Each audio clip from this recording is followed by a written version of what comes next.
Welcome, dear listeners, to another exciting episode of F1 Motor Fever Podcast. I'm your host, Monclark.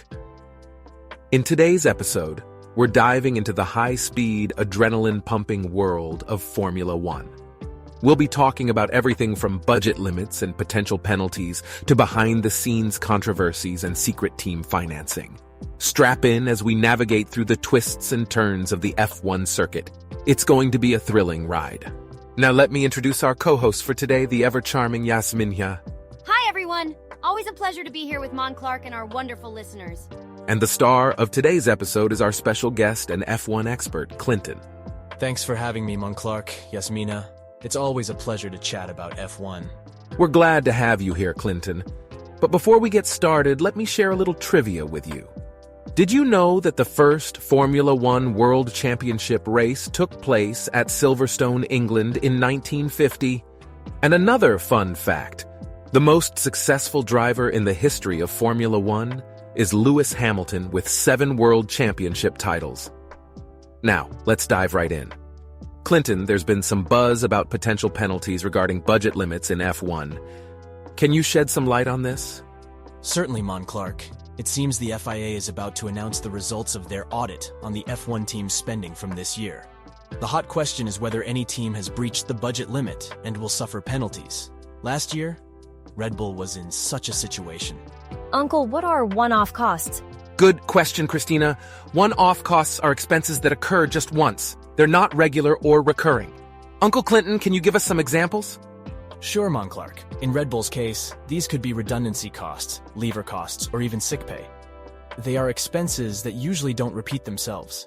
Clinton, I've heard some rumors that you believe the budget cap might actually be a good thing for the sport. Isn't that a bit controversial, considering many teams believe it stifles innovation and competitiveness? Well, Yasminha, that's a very good point. However, I believe that a budget cap can level the playing field and make the sport more competitive. With unlimited budgets, the wealthiest teams can outspend the others and dominate the sport. A budget cap can prevent this and allow smaller teams to compete more effectively. But doesn't that mean teams would just spend their budget on the most important aspects and neglect others, leading to a decline in overall quality? Not necessarily, Mason. Teams would have to be more strategic with their spending, which could lead to more innovative solutions. I heard that Red Bull is actually being financed by a Russian oligarch. Is that true? No, Felicia, that's not true. Red Bull is an Austrian team and it's primarily financed by the Red Bull company.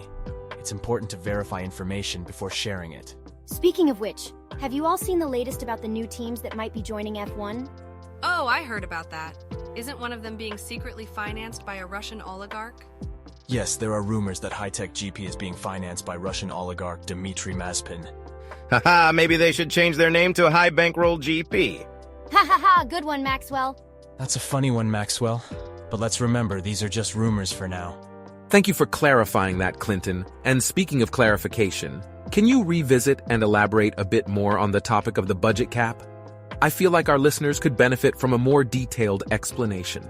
Of course, Monclark. The budget cap is a limit on the amount of money a team can spend in a season. It covers almost all areas of car development and operation, including driver salaries, travel costs, and factory expenses. The aim is to level the playing field and increase competitiveness. That's a fantastic explanation, Clinton. Well, folks, as we draw to a close, remember, the twists and turns of the F1 world are as thrilling off the track as they are on it. Absolutely, Monclark. And remember, folks, the race is not always to the swift, but to those who keep on running. Ha ha ha! Well said, Yasminha. And with that, we sign off for today. Don't forget to like this episode, subscribe to our channel, and share it with your fellow F1 enthusiasts. Until next time, keep your engines revving.